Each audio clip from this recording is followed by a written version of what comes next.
Snipes and Insights. It's Monday, May 12th, an NHL playoff daily preview show from PuckPedia, presented by our sponsors at CoolBet. Stay cool, bet responsibly. Go to puckpedia.com/coolbet. It's myself, Keith Kavanaugh, alongside Tyler Madarasz. And Tyler, did the NHL do it again? Just another weekend jam-packed of amazing games, crazy finishes, good storylines. I mean, what did this weekend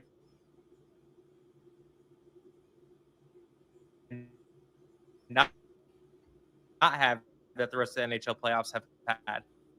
Yeah, it really had everything. I still can't even believe what we witnessed in the Oilers Vegas Golden Knights game. I couldn't even imagine being an Oilers fan at that game, and all of a sudden the game's over at the last second of regulation before overtime. So yeah, that was a crazy one. We just had so much good stuff going on, from some controversial plays to some hits to that. Like, everything was going on, and I feel like it's just going to get better and better as the Stanley Cup playoffs roll along.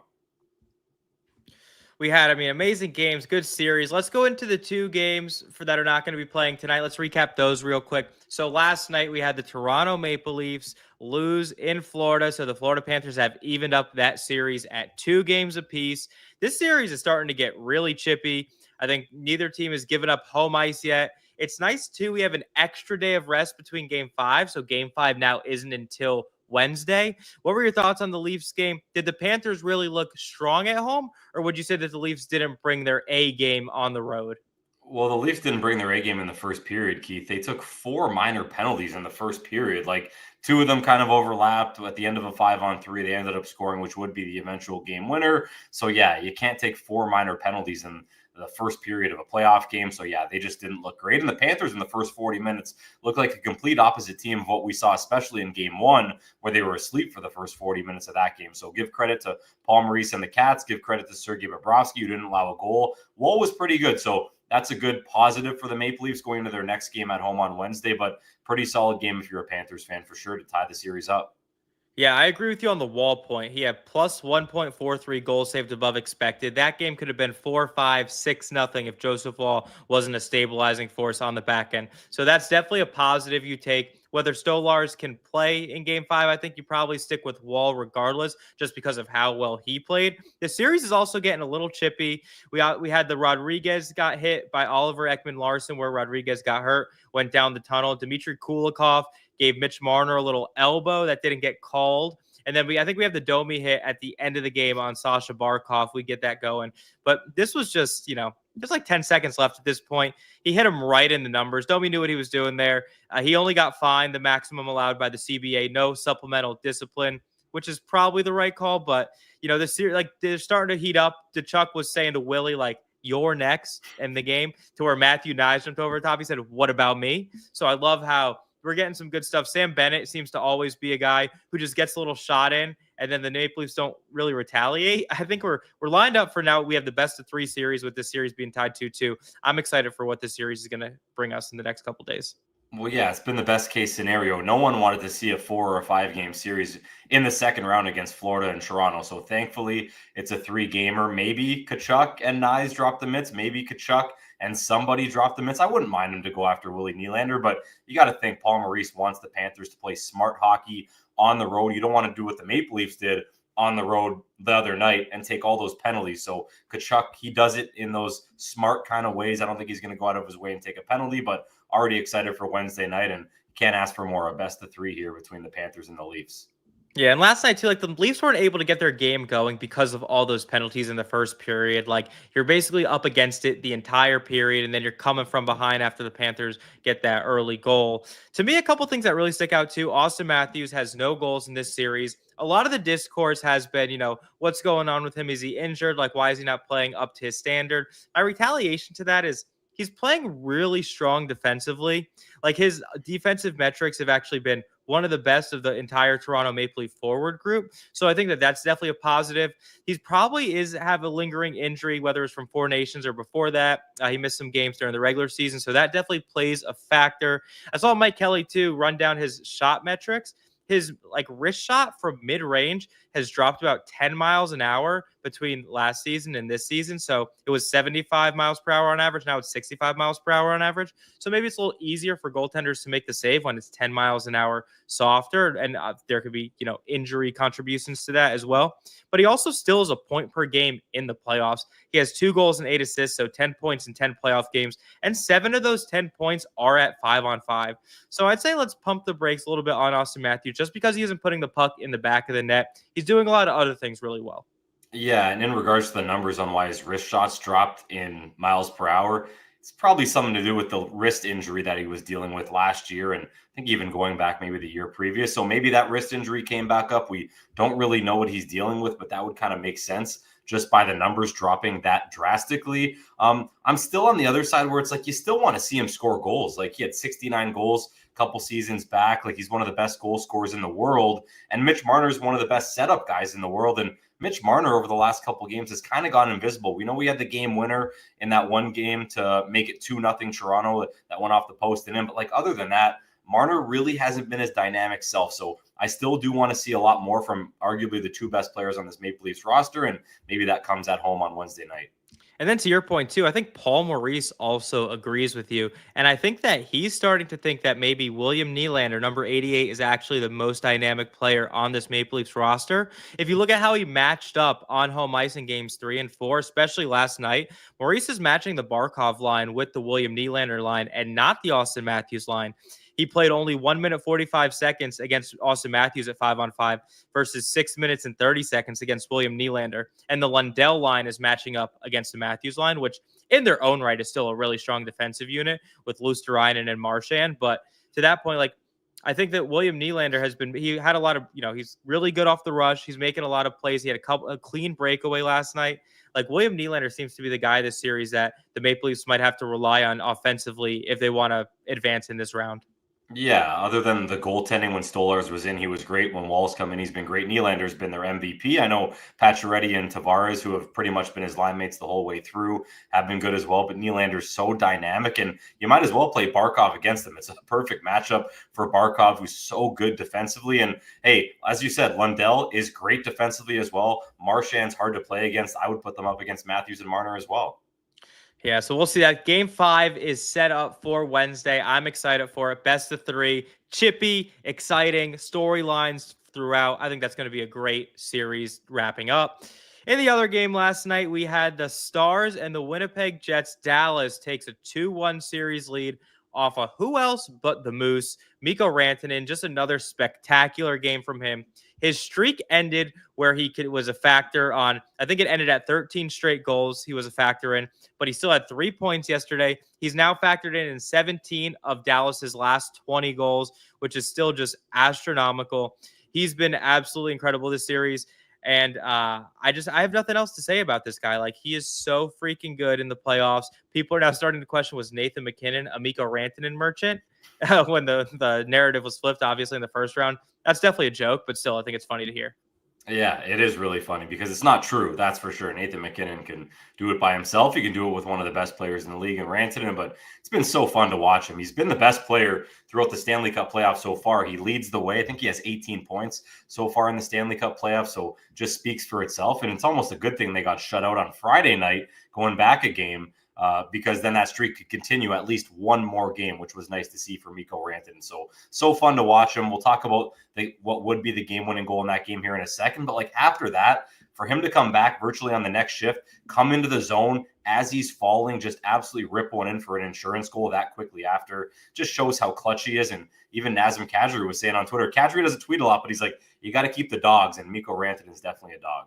Yeah, Seth, I don't know if we can get that tweet up real quick in a couple minutes, but that tweet, that was an instant retweet for me. Nazem Kadri, not only, sticking up for his former teammate, but also maybe throwing a little shade at his former team too, because they ended up not re-signing him, and then he ended up signing a big ticket in Calgary. And you look at what the Avalanche were looking for all season, it was a second center, which is what Nazem Kadri would be in that scenario. So interesting there. But yeah, let's pull up the kick goal, because to me, that was kind of the storyline of this game. So who else but Petrovic, right? Like the guy who basically is only in the lineup because Miro Heiskanen is hurt. Like he's down low in the zone, and he basically just kind of kicks it with his skate a little bit. Was it a kick? Was it more of a redirect? like the rule is pretty, like, I don't like the distinct kicking motion because that puts too much subjectivity in the ref's view. And I think it's a WHL that took that wording out. And basically, if you kick it in, like, it's a good goal, which I think it should be. I think the reason that they took it in the rule book like that is because they don't want skaters flinging their skates and potentially causing injury. But that's really the only reason. Like, I think that was a good goal. I can't believe how long it took. Seth, we have the other tweet too. Like, Freebird was playing in the background while they were reviewing it. That song is 9 minutes and 11 seconds.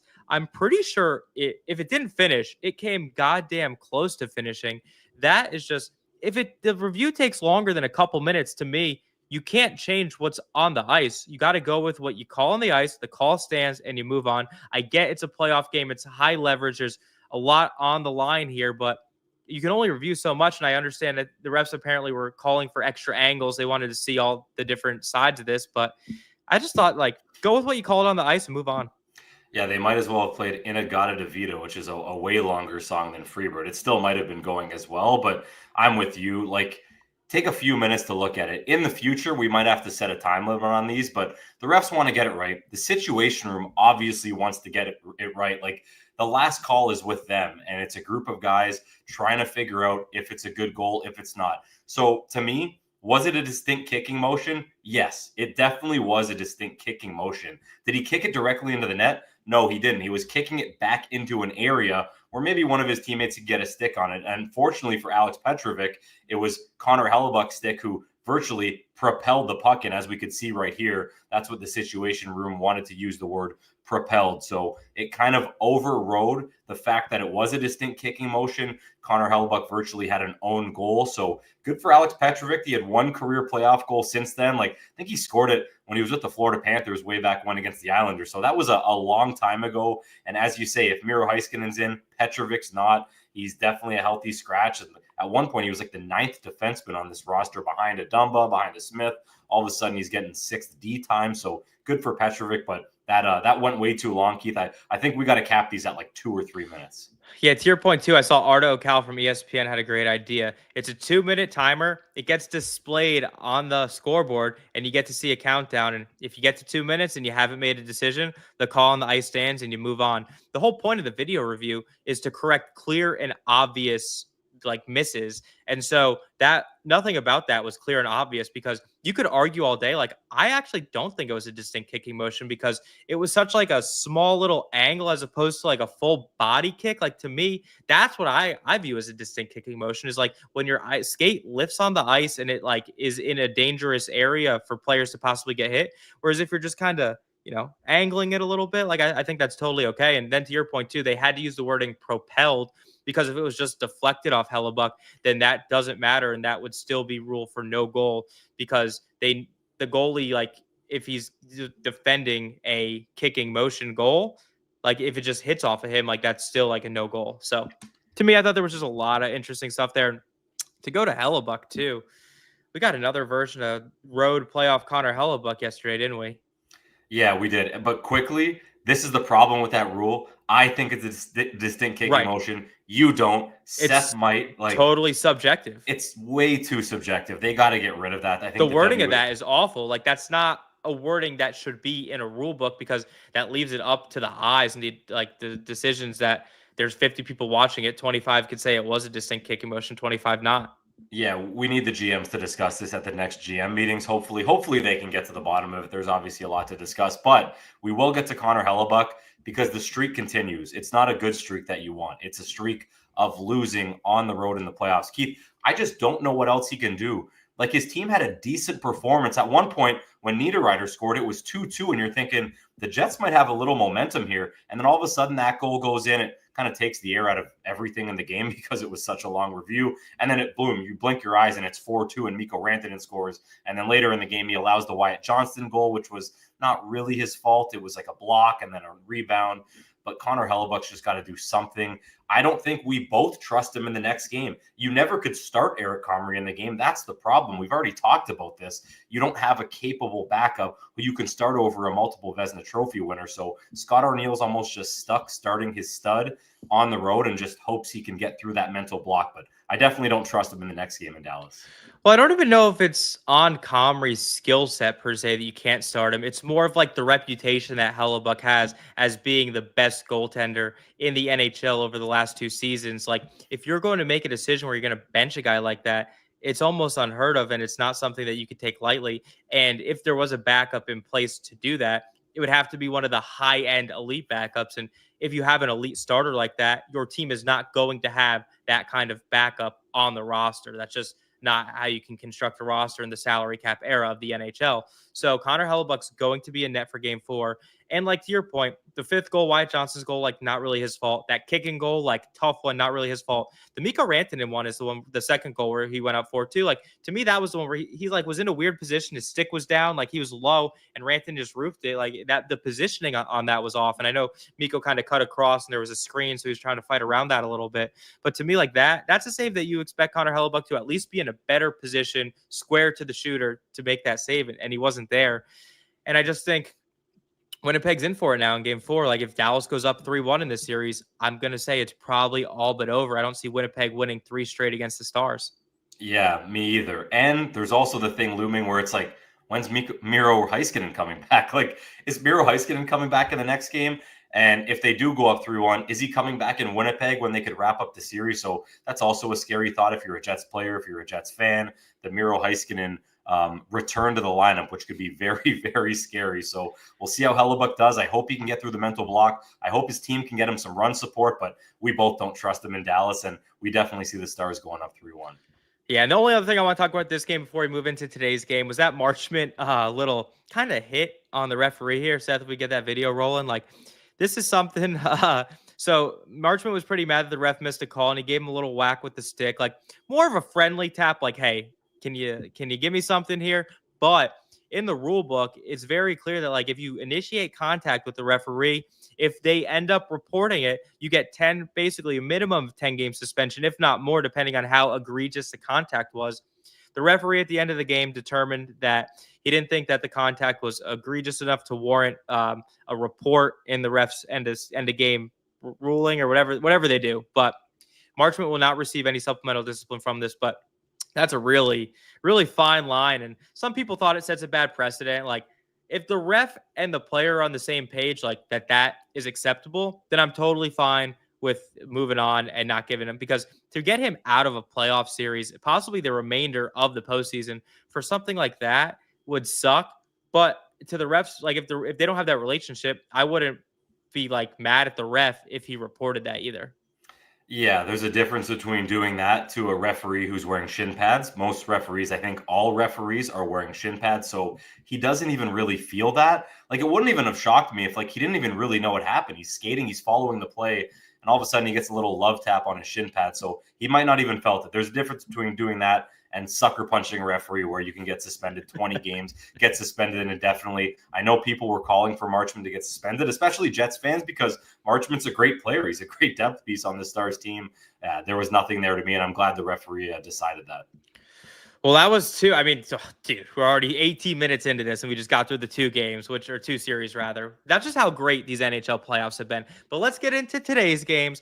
First up on the slate, we got the Washington Capitals facing off against the Carolina Hurricanes. Carolina is up 2-1 in that series. If we get the line and the lineup combos up on the screen here, Washington, a big road dog tonight, plus 220. The Carolina Hurricanes are minus 270. The over-under is set at 5.5. Saturday's game was an absolute beatdown. Carolina won 4-0. The Capitals were shut out. If you want to take a look at the lines tonight, Ryan Leonard is going to come back into the lineup for Radish. We don't know exactly where he's going to play. He might be on that third line. They haven't done line rushes, so we'll have to wait until warm-ups about 6:30 p.m. Eastern time to see where Leonard is going to slot in. We're looking at the D pairs. It's the same. Goaltender is going to be Logan Thompson. On the flip side, Carolina, they've done a little juggling. So none of the players are coming out, but we got Seth Jarvis now on that top line with Aho and Svechnikov. We'll want to talk about Svechnikov in a minute. He's been really good in these playoffs.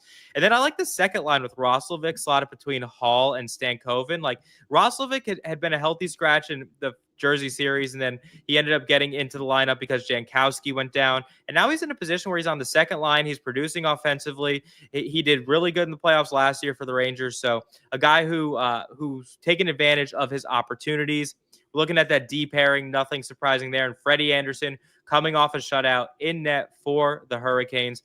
What are your thoughts on this series? How does Washington even up this series at 2 games apiece with Carolina just kind of dominating in the underlyings?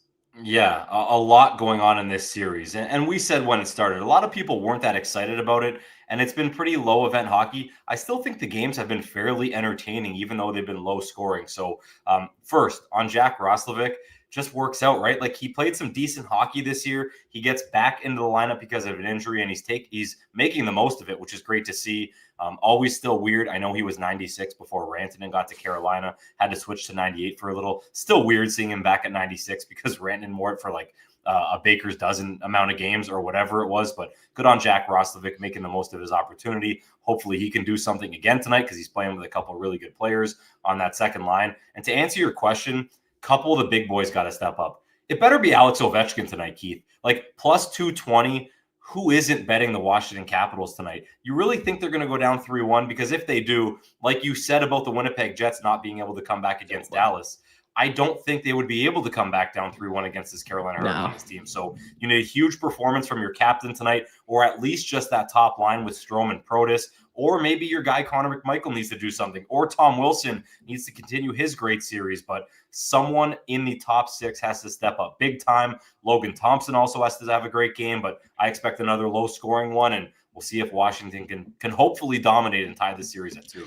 Yeah, Ovechkin's been really quiet this series. He doesn't even have a point in 3 games. No goals, no assists. He's obviously not skating when the Capitals have the lead late because of his defensive deficiencies. So Ovi's going to, and Carolina has the best special teams in the playoffs. They had the best special teams basically in the regular season, but they're first in the penalty kill in the playoffs. They're second on the power play in the playoffs. So that's a big factor as to why that when Ovechkin gets those opportunities, it's usually on the power play. So for him to kind of get on the score sheet, like they're going to have to lure Carolina to take some penalties tonight. And then they're going to have to capitalize when they get on the man advantage, because that's when Washington is most effective. They have one of the best power plays in the regular season this year. So that's what they're going to need to do.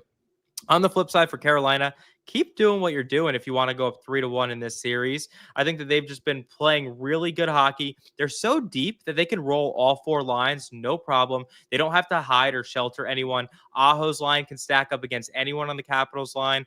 And then you have that Jordan Staal line, which is a defensive juggernaut that they can also stack up against anyone on the Capitals line. Similar to the Panthers, right, where they have the Lundell line and they also have the Barkov line. I see a lot of similarities with how the Hurricanes are lined up offensively. And then Andrei Svechnikov, who didn't have a great regular season. He had 48 points in 72 regular season games. He's been really on fire in the playoffs. He has 7 points in 8 playoff games and 6 goals. So he's finding a way to get his shot back. He's getting on the scoreboard and producing when it matters most. He was a guy that Hurricanes fans are like, I don't know if I see a future with this guy. Is he a long-term play?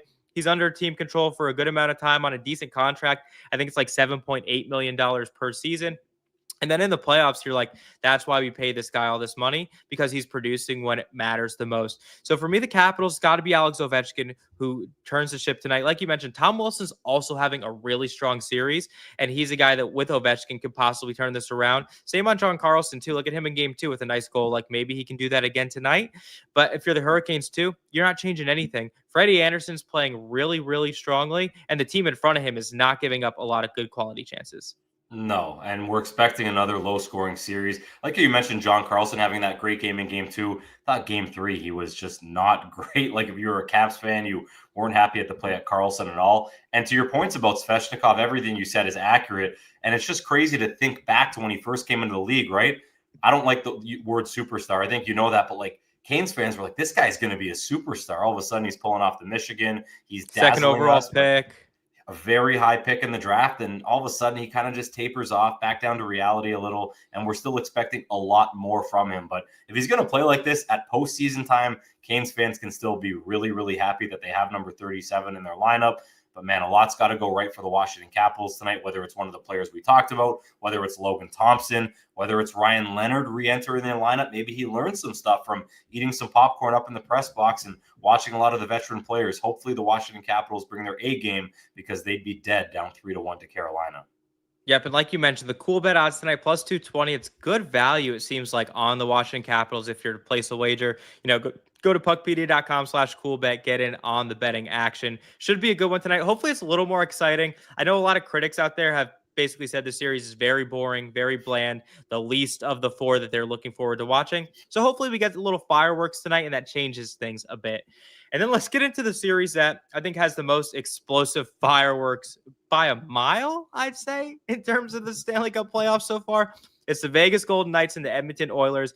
Vegas stole one in Edmonton, so the series is now 2-1. Edmonton is leading. If we can get the lineup combos quick, Seth. Edmonton's going to be a slight favorite tonight at home, minus 123 on the cool bet money line. Vegas is plus 105 on the money line. The over-under is set at 6.5, which has hit in the last two games. If you want to take a look at the lines, on last game, Dorofeev came back into the fold, so it was good to see him. And now he's going to be on power play 1 tonight. Brandon Saad is still hurt, so he'll remain out in the second line. Mark Stone also got injured in game 3, but he's going to play tonight. It was already confirmed by head coach Bruce Cassidy, so he's going to pop right into that top line with Jack Eichel and Barbashev. We're rolling with Eichel, Hurdle, Carlson, Raw down the middle, so they're kind of spreading out the centers a little bit. The D pairs are the same. Petrangelo's ready to roll. McNabb, I can't believe he's good to go after what happened in game 2, but he looked like nothing was wrong in game 3 and played pretty well. Aiden Hill in net too. Not a surprise, but I'm kind of calling for Akira Schmid a little bit. 2023 Devils playoff legend to get the call, but I understand you paid this guy a good amount of money. He won you a Stanley Cup 2 years ago, so he's the guy you're going to rely on in these big games. On the flip side, for the Edmonton Oilers, it looks like Kasperi Kapanen is going to come in for Victor Arvidsson on the fourth line. The rest remains status quo. And then in the D pairs, it looks like Troy Stetcher is going to come in for Ty Emberson in that third pairing with Kulak. And then we got Stuart Skinner in goal for the Oilers. I got nothing else to say about that. Yeah. And you know what? It's crazy how close Stuart Skinner was coming to winning that hockey game, Keith. He was so close. And then all of a sudden, the stick of Draisaitl got in the way. And with 0.4 Seth, let's get that video rolling too. Yeah, with 0.4 seconds to go, all of a sudden, Skinner ends up losing a hockey game. But hey, let's give our guy Wild Bill a lot of credit. He got wilded on the forecheck, put a puck out, and then Riley Smith just making that little extra move, that little shoulder fake, and just putting a puck in front and hoping for the best. And obviously, as you see right there, the puck goes right off the camera, comes back out. And just like that, the Vegas Golden Knights win this game 0.4 seconds before we would have had overtime. So, hey, maybe Vegas would have won an OT. We will never know. But imagine leaving that building being an Oilers fan. You were probably so geared up for OT. You were geared up for maybe a 3-0 series lead against the Vegas Golden Knights, and it doesn't happen. So, crazy way to finish that game. I'm not excited either to see Stuart Skinner back in, but it's what you got to do right now with Calvin Pickard injured. So we're not seeing Olivier Rodrigue. We're seeing Stuart Skinner. So we'll see how he plays against Aiden Hill. I don't know if we're going to see Akira Schmid, but like if Hill gives up, let's just say for argument's sake, 2 goals, 3 goals in the first period, Akira Schmid's coming in the game. Like Bruce Cassidy's going down and tapping number 40 and telling him to come in. Like I think the leash, like in Skinner in round number 1, better get short for Aiden Hill if he's not going to be playing up to snuff. Mark Stone, you mentioned, a bit of a scary play. I thought he might have got a skate cut, but luckily he is fine. Like you need your captain in the lineup. He's played so well. So excited to see if the Vegas Golden Knights can do it here on the road again. I don't think it's going to be as dramatic as the last game because I don't think anything can top that, but we'll see if they can just do it maybe cleanly in regulation.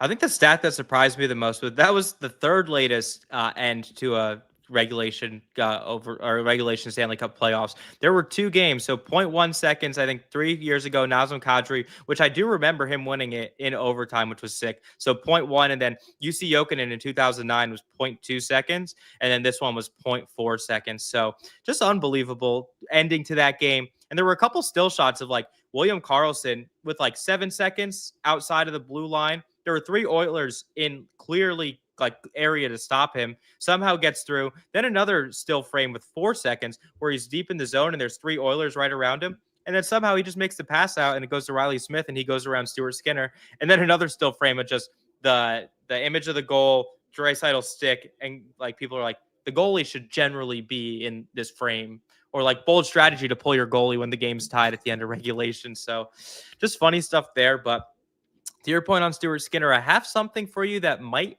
change your opinion a little bit. So I was listening to the PDO cast on Sportsnet with Dmitry Filipovich, and he had on goalie expert Kevin Woodley, who was referencing ClearSight Analytics stats, which is Stephen Valiquette's advanced goalie stats. If we're looking at expected save percentage in the first 2 games that Stuart Skinner played, it was .872. So basically what it's saying is, based on all the quality chances that the Oilers were giving up, Stuart Skinner's save percentage was only supposed to be .872, which is not good. Now, granted, it was worse than .872 as actual save percentage, so he's underperforming what was the expectation or what he should be doing. But still, the Oilers were not giving him any favors by giving up all that quality in the first 2 games of the Kings series. And then in the game on Saturday, I thought he played, okay. Like he didn't play awesome, but like he wasn't abysmal. That last goal, you're like, and then maybe one other one, but like he's got to be the guy now because Picker's hurt for who knows how long. And at one point, like he did show, like he has stretches during the regular season this year, last year, during the playoffs as well, where he turns it on and he plays out of his mind and he's someone you can rely on. But if the Oilers can't rely on this guy, like what are they going to do? They have too much talent to just throw it all away because they don't have a goaltender who can pick up the slack. And then you really have to question Oilers management on not addressing that issue at the trade deadline. Yeah, it would really be a question for once the Oilers are eliminated, if they ever do get eliminated. And I couldn't even imagine the pressure on Stuart Skinner because we go back a few years, not even to last year when they were a win away from the cup, but like we all kind of thought, like, did they finally have their guy? Like we didn't trust Mikko Koskinen, if you remember him. We didn't trust Mike Smith at those times when they still had McDavid and Draisaitl doing what they were doing. And all of a sudden, Jack Campbell too? Jack Campbell, you couldn't trust still him under either. Contract. Oh my goodness, that price tag was crazy. And we kind of thought for a little he might be the guy. And then Skinner comes in with the huge mustache. You're thinking this guy's a stud.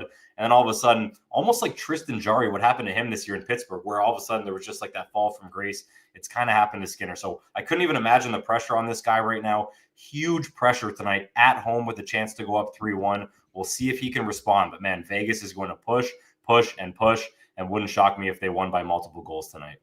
Yeah, and it's not like Calvin Pickard has been playing, exceptional when he's been in the net too. Like taking a look at his stats too, and also listening to that podcast, they were breaking his game down a little bit. What is benefiting him so much is he's making a lot of high danger saves, and those are big time saves that kind of build momentum and help the team. Like, the crowd gets into it, the team gets into it. When you make a timely save late in the game, that's a really high danger chance, a grade A chance. But he's letting in some lower danger chances. So his overall numbers don't look good because it's hard to capitalize in terms of that. Because if you let in a goal that's like a .03 expected goal, that's .97 minus goal saved above expected. So in order to chip away at that, it's hard. So that's why his overall numbers aren't looking as good. But he's making those big saves when it matters the most, and that's kind of what Edmonton needs. So if Skinner's going to, succeed tonight, he's going to have to do that. The goalie on the other end too, Adin Hill, like he hasn't looked all that great either. In games 1 and 2, he sported identical minus 1.52 goal save above expected. In game 3, he was minus 2.25 goal saved above expected. So he hasn't had an average performance in this series yet. So if Adin Hill wants to kind of take advantage of the poor goaltending in Edmonton, he's going to have to look in the mirror, and he's going to also have to provide above average goaltending if Vegas wants to make a run in this series. Yeah, big time. But as viewers of this series, I think we could both agree it's probably been the best second round series so far through 3 games. It's been really fun to watch. We almost want Hill and Skinner to fail because we love a 6-4 game. Wouldn't we? Like, I'd love to be watching this Oilers game tonight and see like a 6-goal first period where it's 3-3 after 1, and all of a sudden the Hill and Skinner question marks come out. So I'm kind of hoping for that selfishly as a viewer. But man, just excited to see what Vegas can do. They're probably riding high after that win. Riley Smith's probably riding high after scoring a game winner with under 0.5 seconds to go. So just excited for game 4 tonight in Edmonton. Yeah, and a funny moment from last game too. If we can get this video of Thomas Hertl, he just absolutely whacked one of the trainers, totally accidental. But when he jams down the stick, like he just hits this guy like in the ear or the side of the face, the trainer immediately has to head down the tunnel. An assistant trainer probably has to take over, and then the team's basically left trainerless, which is just not an ideal situation. Then at practice today, they basically put like a white tape outline of the guy, basically like this is the no-fly zone. This, you can't be standing here. So I just think that the fact that they're having fun with it shows that clearly like wasn't too serious, and that's good. Honestly, you want that in the playoffs. You need to make fun of tough situations, and I think they did a good job of that. Would not be shocked if Tomas Hertl took him out for a nice dinner in Edmonton after that, because a stick to the head when you're not expecting it doesn't feel that great. He's probably okay, but to not expect that doesn't feel great. There's just been so many incidents on the bench like that in recent years. Remember, even in goal, remember Keith Ballard just absolutely destroying the side of Thomas Vokun's head. So yeah, friendly fire is never good, and hopefully the trainer was treated to at least something nice.